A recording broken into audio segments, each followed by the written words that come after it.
मैं उसे और भाव नहीं दूंगा। और मैंने अपने प्रोफेसर को फॉरेन स्टडी एक्सचेंज प्रोग्राम के लिए अप्लाई कर दिया। जाने से पहले मैंने सोचा कि जो खत्म करना है उसे पूरी तरह खत्म कर देना चाहिए। इसलिए मैंने लिन क्यान्यू की बर्थडे पार्टी में उससे सारे रिश्ते तोड़ने का प्लान बनाया। लेकिन जब मैं वहां पहुंचा तो बर्थडे पार्टी पहले ही शुरू हो चुकी थी और प्राइवेट रूम के अंदर से जानी पहचानी आवाजें आ रही। ल्यू चेनचाओ अभी तक लेट कैसे है? कहीं वो कोई सरप्राइज तो प्लान नहीं कर रहा? उसने पहले ही 99 टाइम्स प्रपोज कर दिया है और अब 100 टाइम होने वाला है। लिन क्यान्यू, अब तो तुम्हें उसे हाँ कह देना चाहिए ना। हाँ बिल्कुल, तुम भी तो उसे पसंद करती हो। अगर तुमने इस बार भी अपने होने वाले बॉयफ्रेंड को रिजेक्ट किया तो हो सकता है वो सच में भाग जाए। उन लड़कियों की छेड़छाड़ सुनकर लिन क्यान्यू बहुत कॉन्फिडेंट लग रही थी। ल्यू चेनचाओ मुझे बहुत पसंद करता है, वो कहीं नहीं भागेगा। जब वो नेक्स्ट टाइम प्रपोज करेगा तब मैं उसे हाँ कह दूंगी। उसका ये ओवर कॉन्फिडेंट टोन सुनकर मुझे बहुत अजीब लगा। अब कोई नेक्स्ट टाइम नहीं हो। लिन क्यान्यू को चेस करने के इन 2 सालों में मैंने अपनी सारी सेल्फ रिस्पेक्ट छोड़ दी थी। मैंने बाकी स्टूडेंट्स के ताने और मजाक को इग्नोर किया और हर रोज उसे खुश करने के लिए नए नए तरीके आजमाए, लेकिन मेरे सच्चे प्यार का कभी कोई जवाब नहीं मिला। मैंने कई बार गिव अप करने का भी सोचा और न जाने कितनी रातें अकेले रोते हुए गुजारी, लेकिन अगले दिन मैं फिर से हिम्मत जुटाकर उसके पीछे लग जाता था।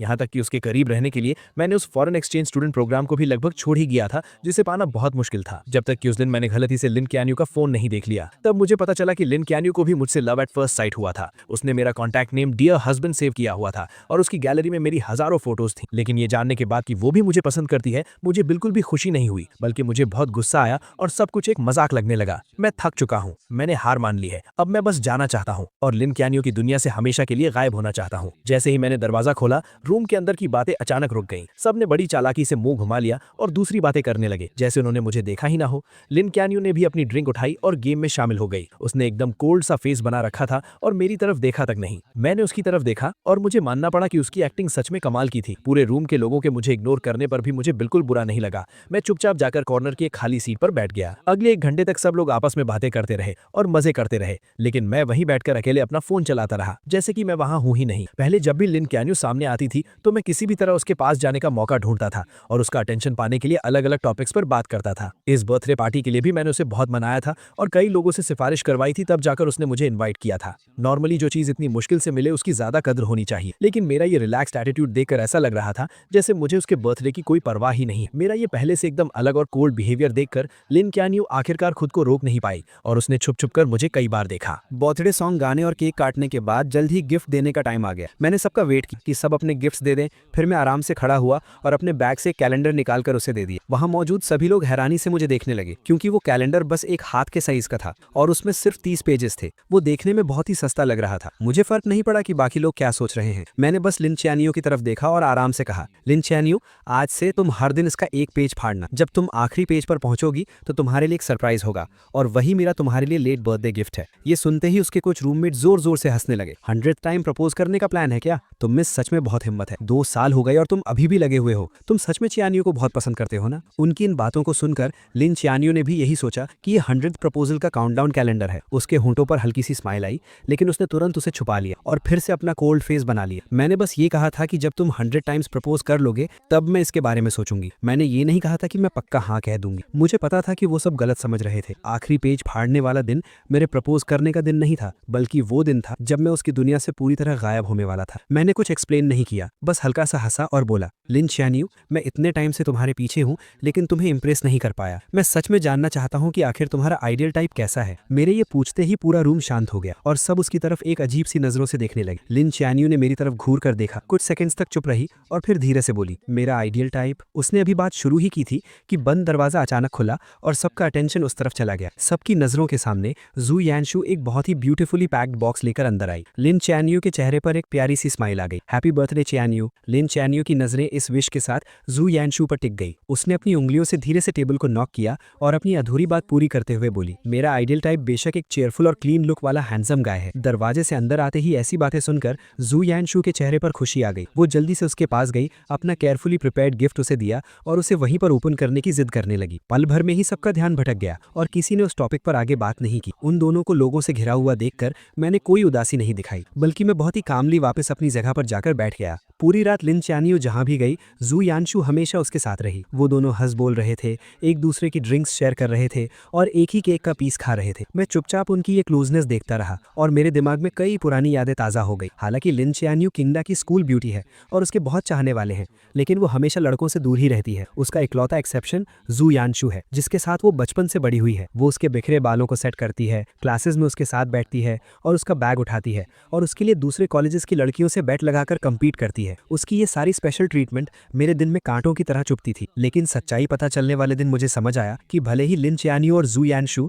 बचपन के दोस्त हों, लेकिन पहले वो इतने क्लोज नहीं थे। जू यानशु पूरा दिन लिन च्यानियो के पीछे घूमती थी, लेकिन उसने कभी उसे भाव नहीं दिया था। मेरी एंट्री के बाद ही उसने जानबूझकर मेरे सामने जू यानशु के साथ क्लोज होने का नाटक शुरू किया था, सिर्फ इसीलिए ताकि मुझे जेलस फील हो और मैं उसे चेज करने के लिए और ज्यादा मोटिवेट हूँ। इसीलिए अब लिन च्यानियो को मेरे सामने ये सब नाटक देखकर मुझे सिर्फ हंसी आ रही थी। मैंने अपना ग्लास नीचे रखा, खड़ा हुआ और वॉशरूम चला गया। मैंने अपने चेहरे पर पानी के छींटे मारे, जिससे मुझे थोड़ा होश आया। मैंने अपने बैग से टिश्यू निकाला और चेहरे से पानी पोंछने लगा। मेरा चेहरा ढका हुआ था, इसलिए मुझे पता ही नहीं चला कि अचानक कोई मेरे पास आकर खड़ा हो गया। जब मैंने जू यानशु की वो अजीब सी ताने मारने वाली आवाज सुनी, तब मुझे एहसास हुआ कि कुछ गड़बड़ है। लोचेंजो, तुम इतने सालों से सिस्टर चियानियो के पीछे पड़े हो, लेकिन उसने कभी हाँ नहीं कहा, और तुम्हारी इतनी हिम्मत कि तुम बेशर्मों की तरह इस बर्थडे पार्टी में भी आ गए। मैं तुमसे रिक्वेस्ट करती हूँ, वो तुम्हें बिल्कुल पसंद नहीं करती। क्या तुम्हें थोड़ी भी सेल्फ रिस्पेक्ट नहीं है? तुम बस एक सस्ते डेस्परेट इंसान हो। उसकी बातें सुनकर मेरे चेहरे पर जरा सा भी गुस्सा नहीं। मैंने बस उसे कामली देखा और पूछा, क्या तुम्हारी बकवास खत्म हो गई? जू यानशु को मेरे ऐसे रिएक्शन की उम्मीद नहीं, इसलिए वो कुछ पल के लिए हैरान रह गई। बिल्कुल नहीं। क्या तुम्हें पता है कि पूरा स्कूल तुम्हारे बारे में क्या कहता है? 99 टाइम्स प्रपोज करने वाला डेस्परेट कुत्ता। आखिरकार तुम भी एक स्टूडेंट हो,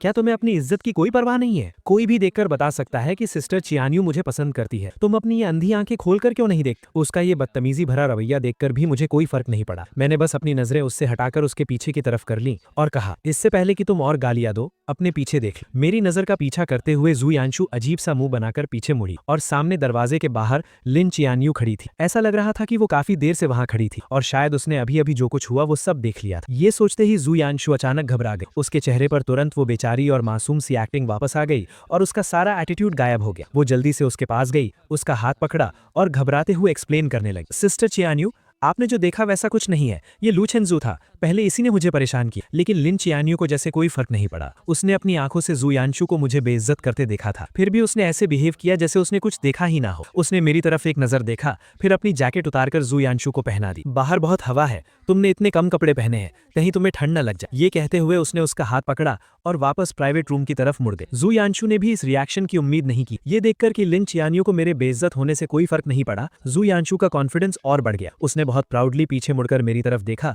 और मुझे एक मजाक उड़ाने वाली स्माइल दी। मेरा सिर नीचे था, इसलिए मैंने जू यानशु का वो ताना नहीं देखा। मैंने गीले टिश्यू को मोड़कर डस्टबिन में फेंका और मुड़कर सीढ़ियों से नीचे चला गया। सीढ़ियां एकदम शांत थी, सिर्फ मेरे कदमों की आवाज आ। उस अंधेरे में जो कुछ भी अभी हुआ वो मेरे दिमाग में घूमने लगा और मेरे होठों पर एक हल्की सी हंसी आ। जब वो जू यानशु को जैकेट पहना रही थी तो उसकी नजरें साफ तौर पर मुझ पर टिकी थी, जबकि उसके मुंह से जू यानशु की फिक्र वाले वर्ड्स निकल रहे थे। मुझे मानना पड़ेगा, उसकी एक्टिंग स्किल्स सच में कमाल। अगर मुझे उसके छुपे हुए इरादों के बारे में पहले से पता ना होता तो शायद मैं सच में उसके धोखे में आ जाता। बाहर जोरों की बारिश हो रही थी और कैब्स लगभग बंद हो चुकी थी। सब लोग बार के दरवाजे पर ही फंस गए थे। लिन चियानियो ने अपने फैमिली ड्राइवर को बुला लिया और कहा कि वो जू यानशु को घर छोड़ेगी। इतनी रात हो गई है, सब जा चुके हैं और लूचेंजू को अकेले यहाँ कैब का वेट करना अच्छा नहीं लगेगा ना। लिन चियानियो ने ड्राइवर से छाता लिया और बोली, उसके पास पैर है, वो खुद चला जाएगा। ये कहकर उसने मेरे रिएक्शन की परवाह किए बिना जू यानशु को लिया और कार में बैठ गए। बारिश में दूर जाती उस स्पोर्ट्स कार को देखकर मुझे कोई फर्क नहीं पड़ा। मैं अपनी कैब ऐप पर कैब ढूंढता रहा। ठंडी हवा में 2 घंटे से ज्यादा वेट करने के बाद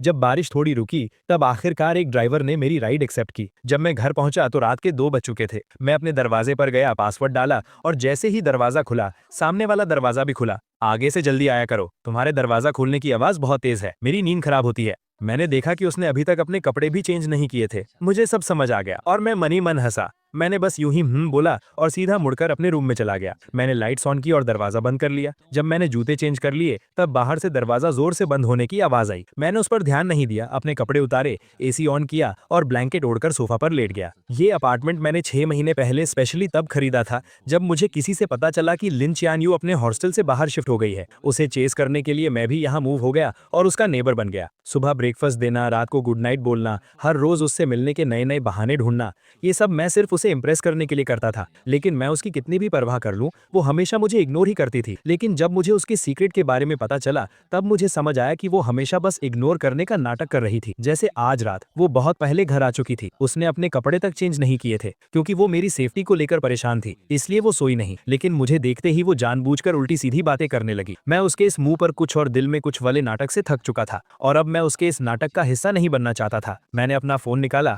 रियल एस्टेट ऐप ओपन किया और इस अपार्टमेंट की सेल लिस्टिंग डाल दी। क्योंकि मैंने जाने का फैसला कर लिया था, तो अब सब कुछ पूरी तरह से खत्म करना ही सही था। अगली सुबह नींद में उठा, दरवाजा खोला और उसे घर की सारी डिटेल्स बता दी। सब देखने के बाद मैं उसे बाहर छोड़ने ही वाला था कि सामने वाला दरवाजा खुल गया। लिन चियान्यू कार की कीज लेकर बाहर जा रही थी। मेरे साथ एक अनजान औरत को देखकर उसकी भौएं अचानक सिकुड़ गईं। ये कौन है? ये मेरी कजन सिस्टर है, कुछ सामान देने आई थी। मैंने बिना किसी झिझक के झूठ बोल दिया। मेरे पास खड़ी एजेंट हैरानी से मुझे देखने लगी, लेकिन वो बहुत प्रोफेशनल थी, इसलिए उसने मेरा झूठ पकड़ा नहीं और एक बहाना बनाकर वहां से चली गई। मैं वापस रूम में गया, कपड़े चेंज किए और स्कूल जाने का प्लान बनाया। लेकिन जैसे ही मैं मुड़ा, एलिवेटर के सामने कोई खड़ा था और रास्ता रोक रखा था। मैंने सिर उठाकर देखा तो वो लिन चियान्यू थी। मुझे थोड़ा अजीब लगा, क्या वो अभी बाहर नहीं जा रही थी? वो अभी तक गई क्यों नहीं? लिन चियान्यू ने मेरी आंखों में वो कंफ्यूजन देखा और थोड़ी ऑकवर्ड होते हुए बोली, आज मैं तुम्हें स्कूल ड्रॉप कर दूंगी। मुझे समझ नहीं आ रहा था कि आज वो एक अलग इंसान की तरह बिहेव क्यों कर रही है, तो मैंने सिर हिलाकर मना कर दिया। लेकिन वो किसी बीमार इंसान की तरह मुझे ड्रॉप करने की जिद करने लगी। उसने बहुत से बहाने बनाए, लेट होने से लेकर रास्ते में पढ़ने तक। जब लगा कि वो एनवायरनमेंट सेव करने वाला बहाना भी देने ही वाली है,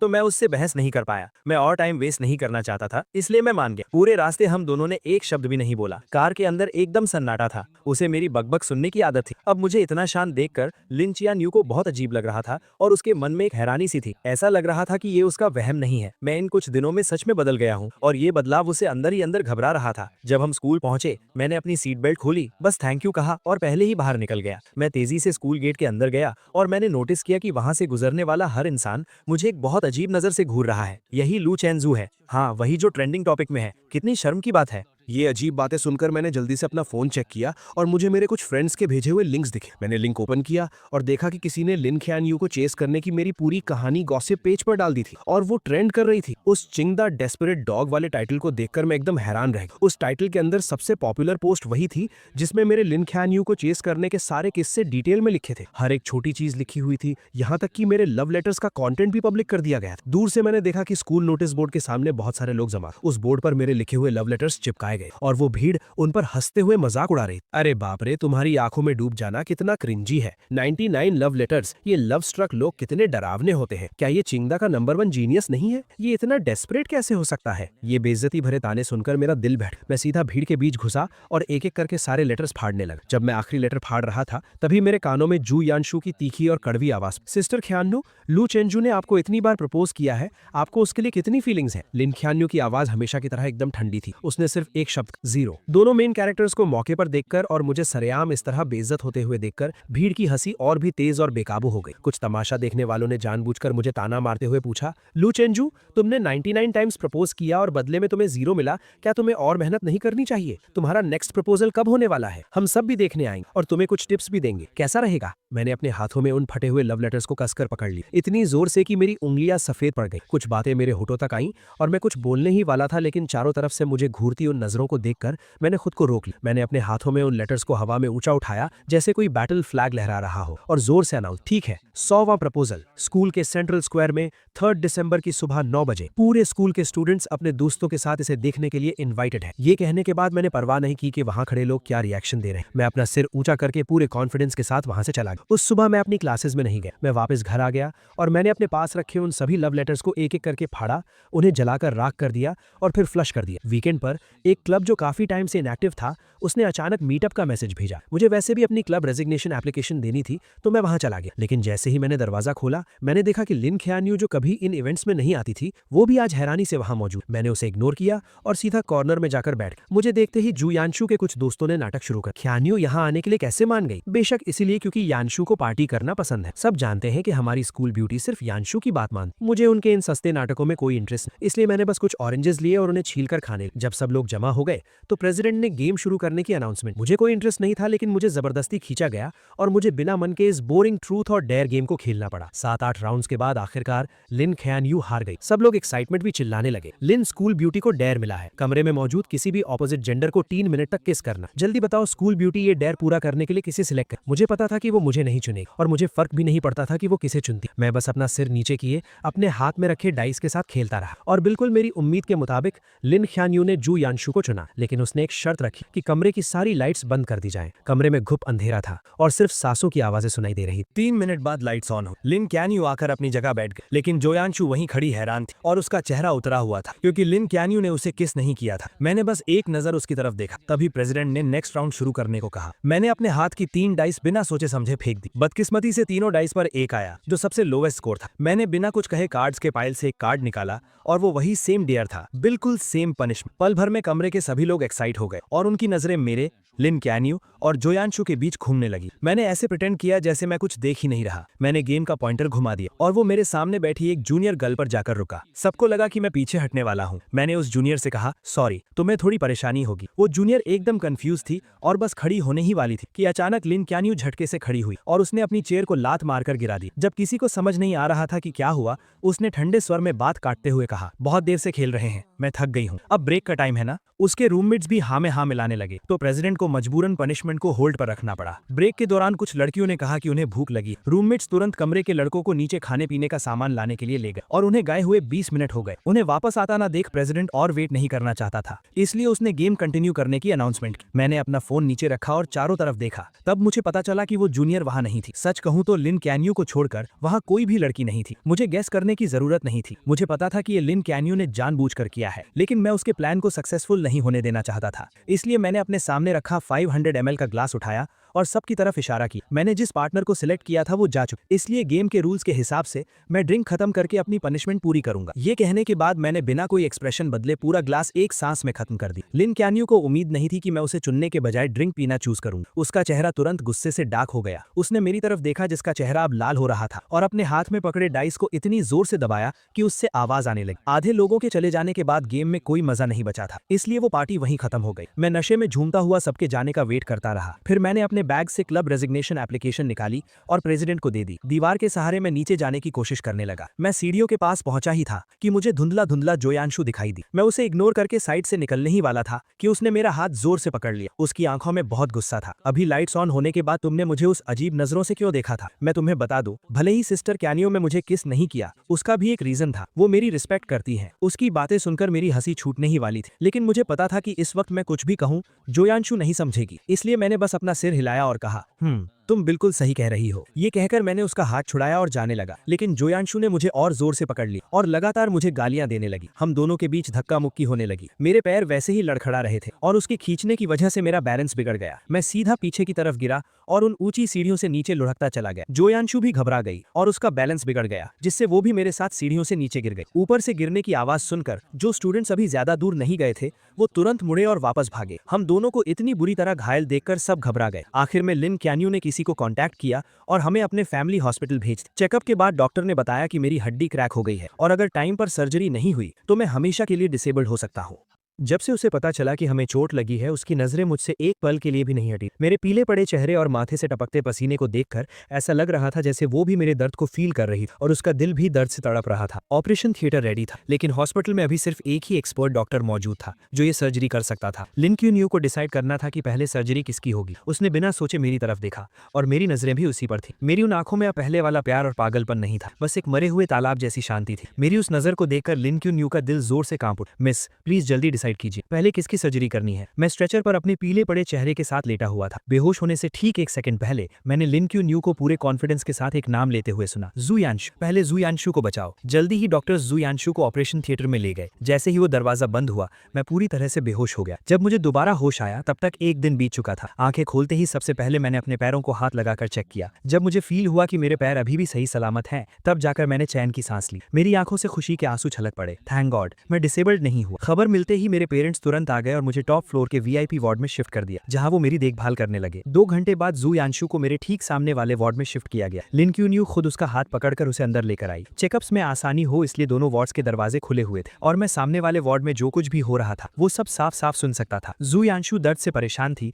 तो लिन क्यून्यू को अलग अलग बातों से उसका ध्यान भटकाने की कोशिश कर रही थी। हॉस्पिटल का खाना उसे पसंद नहीं आ रहा था तो लिन क्यून्यू खुद घर जाकर उसके लिए लाइट और हेल्थी खाना बनाकर लाई। वार्ड में खाली बैठे उसे बोर फील हो रहा था तो लिन क्यून्यू उसके टाइम पास के लिए अलग अलग मजेदार चीजें लेकर आई। इन 10 दिनों में वो दोनों इतने क्लोज हो गए कि नर्सेस भी गॉसिप करने लगी कि क्या हॉस्पिटल के डायरेक्टर को उनका होने वाला दामाद मिल गया है। मैं चुपचाप ये सब सुनता रहा और मैंने कोई दखल नहीं दिया, लेकिन मुझे अच्छे से पता था कि लिन क्यून्यू ये सब नाटक सिर्फ मुझे दिखाने के लिए कर रही है। आखिरकार मैंने इस वार्ड का दरवाजा सैकड़ों बार बंद किया था, लेकिन हर बार दरवाजा बंद होते ही कोई नर्स चेकअप के लिए आ जाती। ये कोई इत्तेफाक तो बिल्कुल नहीं। डिस्चार्ज वाले दिन मुझे बेसमेंट पार्किंग में वो दोनों फिर मिल गए। मुझे आता देख लिन क्यून्यू ने व्हील चेयर पर बैठी जू यांशु को उठाया और कार में बिठा दिया। लू चेंजो, मैंने सुना है तुम क्यून्यू के घर के सामने ही रहते हो, चलो हम तुम्हें ड्रॉप कर देते हैं। मैं उनसे कोई बात नहीं करना चाहता था तो मैंने बिना सिर उठाए सीधा अपनी कैब में बैठ गया। जब कैब मेरे अपार्टमेंट के नीचे पहुंची मैंने अपने पेरेंट्स की हेल्प लेने से मना कर दिया और अपनी क्रचेस के सहारे अकेले ही घर चला गया। एलिवेटर बेसमेंट 1 से फर्स्ट फ्लोर पर आई। लिन क्यून्यू जिसे जू यांशु को घर छोड़ने जाना था वो अचानक एलिवेटर के अंदर आ गई। हम दोनों ने एक दूसरे को देखा लेकिन किसी ने कुछ नहीं कहा। एलिवेटर 17 फ्लोर पर रुकी।